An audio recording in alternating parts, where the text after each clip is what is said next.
വൈദു സ്ലാബിലിരുന്ന് ഫോണെടുത്ത് സൂസനെ വിളിച്ച് കാര്യം പറഞ്ഞു. ത്രിലോകിനെ തള്ളി മാറ്റേണ്ടിയിരുന്നില്ല എന്നായിരുന്നു അവരുടെ നിലപാട്. വൈദു അവർ പറയുന്നതെല്ലാം ശ്രദ്ധയോടെ കേട്ട് ഫോൺ കട്ട് ചെയ്തു. വേണ്ടായിരുന്നു, പക്ഷെ ശരീരത്തിൽ ഒരു കരണ്ടേൽക്കുന്ന അനുഭവം പോലെ തോന്നിയതുകൊണ്ടാണ് തള്ളി മാറ്റിയത്. എന്തോ ത്രിലോക് അങ്ങനെ ചെയ്യുമെന്ന് പ്രതീക്ഷിച്ചില്ല. വൈദു ചിരിയോടെ ഫുഡ് എടുത്തു വെച്ച് ചെയറിലിരുന്നു. വല്ലാത്ത നാണം തോന്നുന്നുണ്ട്, ആളിങ്ങ് വരട്ടെ. വൈദു നാണം കലർന്ന ചിരിയോടെ അവനെ കാത്തിരുന്നു. ബാത്റൂമിലെ ഉടഞ്ഞ ചില്ലുകളിൽ ത്രിലോകിന്റെ പല മുഖങ്ങൾ കാണപ്പെട്ടു. വലത് കൈ മുറിഞ്ഞ് നന്നായി ചോര ഒഴുകുന്നുണ്ട്. ഏതു നേരത്താണാവോ? ത്രിലോക് ദേഷ്യത്തോടെ പറഞ്ഞ് മുറിഞ്ഞ കൈ ചുരുട്ടിപ്പിടിച്ചു. അവൾ തള്ളി മാറ്റിയത് ഓർക്കുമ്പോൾ ഇപ്പോഴും അവനോട് തന്നെ വെറുപ്പുകൂടി. ഛേ, ഞാൻ ആ സ്ത്രീയെപ്പോലെ ആയോ? ത്രിലോകിന്റെ കണ്ണുകൾ നിറഞ്ഞു. ചങ്കിനുള്ളിൽ എന്തോ വന്ന് നിൽക്കുന്ന പോലെ ഭാരം അനുഭവപ്പെട്ടു. അപ്പോഴത്തെ ഏതോ നിമിഷത്തിൽ എങ്ങനെയാണ് അവളുടെ ശരീരത്തിൽ കൈവയ്ക്കാൻ തോന്നിയത്? ലിനിയുമായി 1 വർഷം പ്രണയിച്ചിട്ട് പോലും അവളുടെ വിരൽത്തുമ്പിൽ പോലും സ്പർശിക്കാൻ തോന്നിയിട്ടില്ല. പക്ഷേ വഹിച്ചു അടുത്തു വരുന്ന ഓരോ നിമിഷം തനിക്ക് എന്താണ് ഇങ്ങനെ? ഇതുവരെ ആരോടും തോന്നാത്ത ത്രിലോക് നിലത്തേക്ക് ഊർന്നിരുന്ന് ഇടങ്കൈ തലയ്ക്ക് വെച്ചു കണ്ണുകൾ അടച്ചു. ഇതിപ്പോ പോയിട്ട് കുറെ നേരമായല്ലോ. വൈദുമെല്ലെ എഴുന്നേറ്റ് മുറിയിലേക്ക് ചെന്നു. മുറിയിലൊന്നും കാണാനില്ല. ബാത്റൂം അടഞ്ഞു കിടക്കുന്നുണ്ട്. ത്രിലോക് മെല്ലെ ഡോറിൽ തട്ടി വിളിച്ചു. ആ ശബ്ദം കേട്ടതും ത്രിലോക് കണ്ണുകളിറുക്കെ അടച്ചു പിടിച്ചു. ത്രിലോക്, കഴിക്കാൻ വരുന്നില്ലേ? വൈദു പിന്നെയും ഉച്ചത്തിൽ ഡോറിൽ തട്ടി. ശബ്ദം ഒന്നും കേൾക്കാതായപ്പോൾ എന്തോ പന്തിയല്ലാത്ത പോലെ ഡോർ തള്ളി നോക്കി. ത്രിലോകിന് ഡോർ തുറക്കാൻ തോന്നിയില്ല. അവളുടെ മുഖത്ത് നോക്കാൻ പോലും കഴിയില്ല. അവൻ നിറകണ്ണോടെ തല താഴ്ത്തിയിരുന്നു.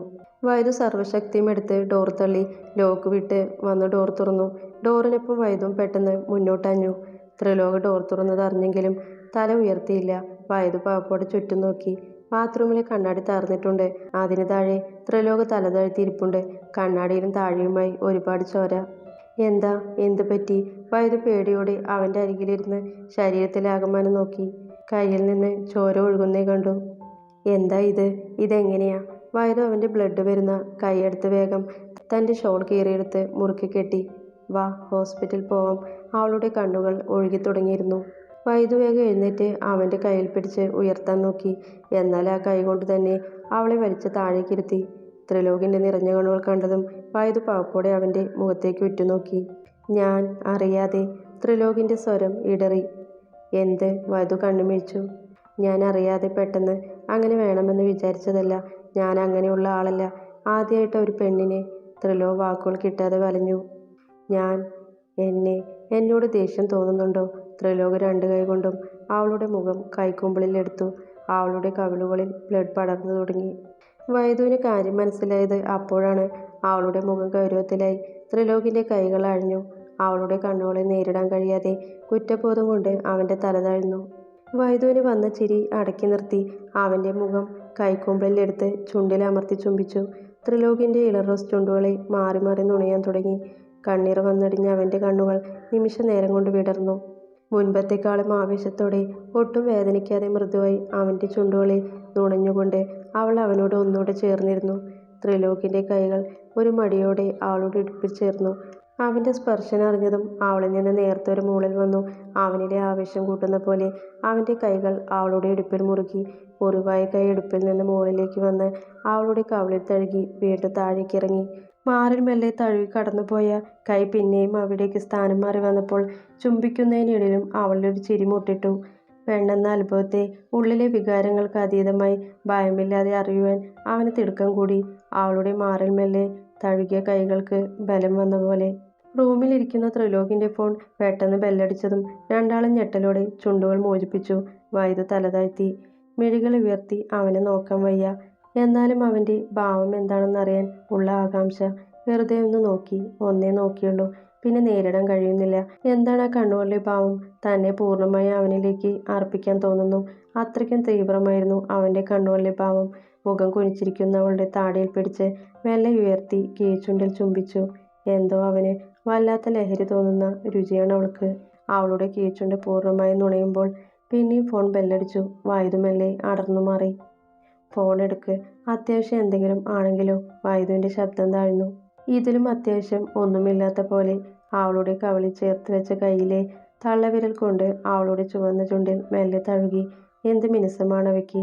ഫോൺ പിന്നെ നിർത്താതെ ബെല്ലടിക്കുന്ന കേട്ടപ്പോൾ ത്രിലോക് മനസ്സില്ലാ മനസ്സോടെ എഴുന്നേറ്റു. വൈദു ചിരിയോടെ എഴുന്നേറ്റു. ഫോൺ അറ്റൻഡ് ചെയ്ത് ചെവിയോട് ചേർക്കുമ്പോൾ അജി പൊളിച്ച തെറി പറഞ്ഞിരുന്നു. ത്രിലോക് ഒന്ന് ചിരിച്ചു. എന്നാൽ പിന്നെ അജി പറയുന്ന കാര്യം കേട്ടതും അവൻ്റെ ചിരി മാഞ്ഞു.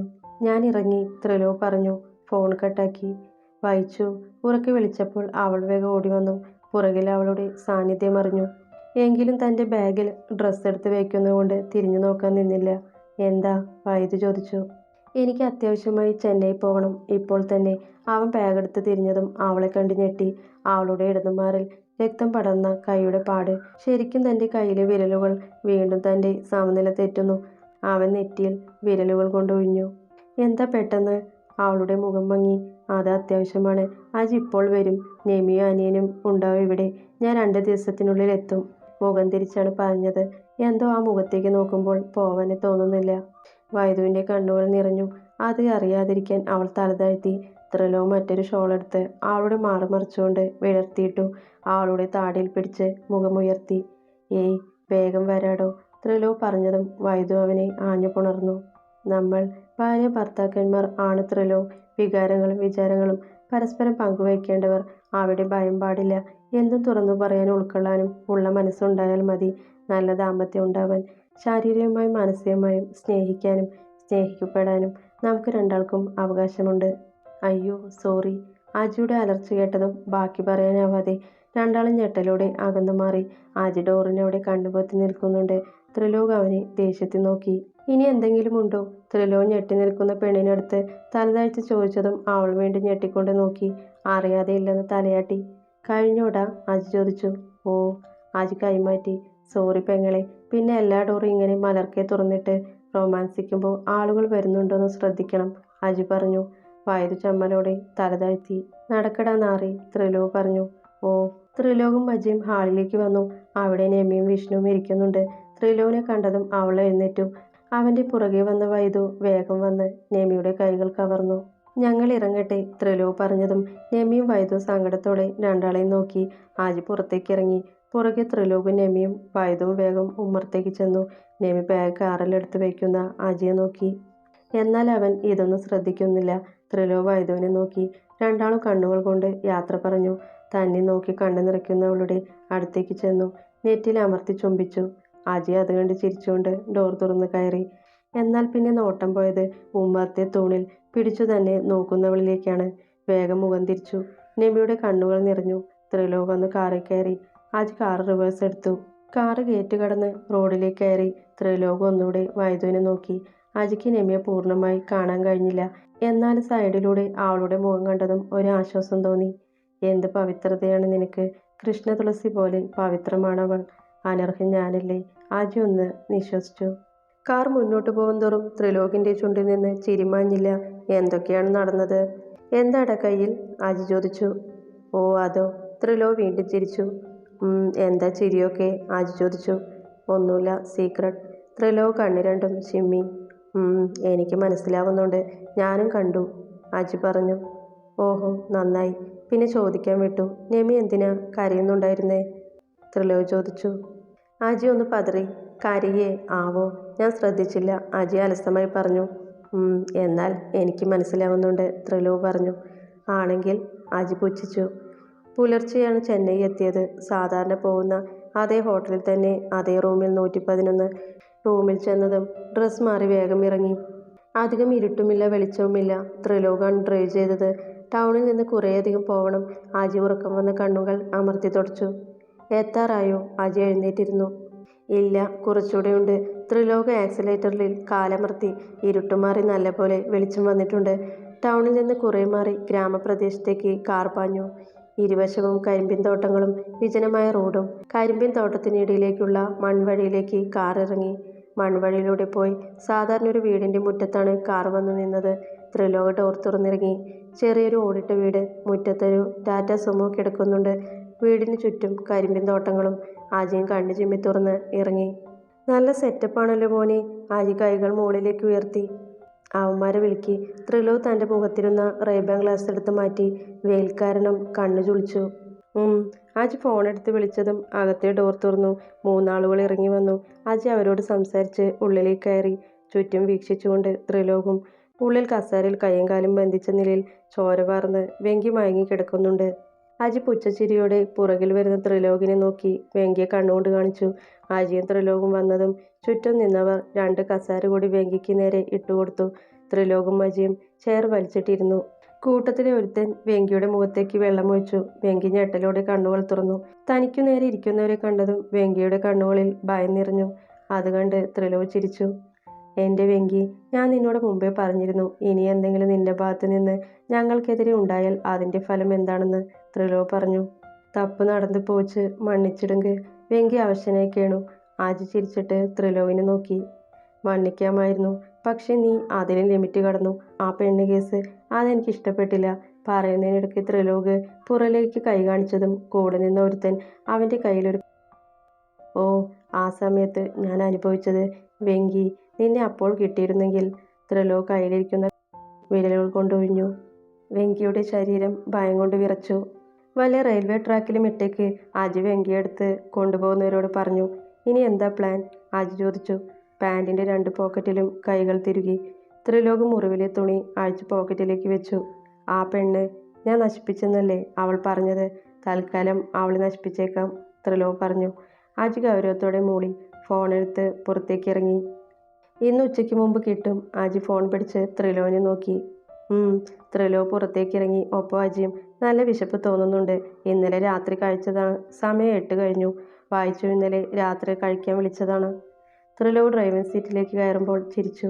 വിളിച്ചില്ലല്ലോ പെണ്ണ്. പോവുന്നില്ലേ? അജി കാറിൽ കയറി ത്രിലോകിനെ നോക്കി. തൻ്റെ ഫോണിൽ നോട്ടിഫിക്കേഷൻ ഒന്നും ഇല്ലെന്ന് കണ്ടതും ത്രിലോക് നിരാശയോടെ ഫോൺ തിരികെ വെച്ച് കാറെടുത്തു. ഹോട്ടലിലെത്തിയ മോഹിനിയുടെ നെറ്റി ചുളിഞ്ഞു. ഇതെന്താ, റിസപ്ഷൻ 2 എംപ്ലോയീസ് ഉണ്ടായിരുന്നതല്ലേ, പിന്നെ എന്താ ഒരാൾ മാത്രം? മോഹിനി ദേഷ്യത്തോടെ മാനേജറെ നോക്കി. മോഹിനി പെട്ടെന്ന് വന്ന് കയറിയതുകൊണ്ട് ഹോട്ടലിലെ സത്യാവസ്ഥ കാണാൻ കഴിഞ്ഞു. അത് മേഡം, ആ കുട്ടീന്ന് മാത്രം ലേറ്റ് ആവുമെന്ന് വിളിച്ചു പറഞ്ഞിരുന്നു, മാനേജർ പറഞ്ഞു. മോഹിനി റിസപ്ഷനിൽ നിൽക്കുന്ന അബീഗയെ നോക്കി. അതെന്താ, ഇവർക്കൊന്നും ഇല്ലാത്തൊരു സ്പെഷ്യൽ ആ കുട്ടിക്ക്? മോഹിനി ചോദിച്ചു. മേഡം, ആ കുട്ടി റെക്കമെൻഡ് ചെയ്തത് അജയ് സാറാണ്. മാനേജർ പറയുന്നത് കേട്ട് മോഹിനി നെറ്റി ചുളിച്ചു. അജിയോ? അജി എങ്ങനെ? മോഹിനി ചോദിച്ചു. അത് വൈദേഹിയുടെ ഒപ്പം പഠിക്കുന്ന കുട്ടിയാ നമിത, അബീഗ പറഞ്ഞു. മോഹിനി പിന്നെയും ഞെട്ടി. വൈദേഹിയുടെ സുഹൃത്താണോ ആ കുട്ടി? ഓ, അപ്പോൾ വൈദേഹി പറഞ്ഞിട്ടാവും. മോഹിനി നിസ്സാരവൽക്കരിച്ചു.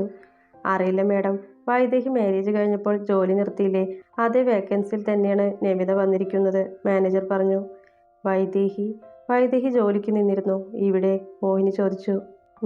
നിന്നിരുന്നു മേഡം. അത് കഴിഞ്ഞ് അവളുടെ അച്ഛന് വയ്യാതായപ്പോൾ സഹായിച്ചത് അജയ് സാറും ത്രിലോക് സാറുമാണ്. വന്ന ഒരാഴ്ചയ്ക്കുള്ളിൽ ത്രിലോക് സാർ വൈദേഹിയെ വിവാഹം കഴിക്കുകയും ചെയ്തു, അബീഗ ചിരിച്ചു.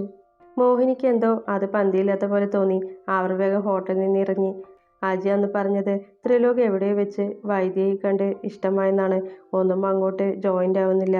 ഒരാഴ്ച കൊണ്ട് ത്രിലോക് ഒരിക്കലും ഒരു പെൺകുട്ടിയെ സ്നേഹിക്കില്ല. അവർ വേഗം ഫോണെടുത്ത് ഓഫീസിലേക്ക് വിളിച്ചു.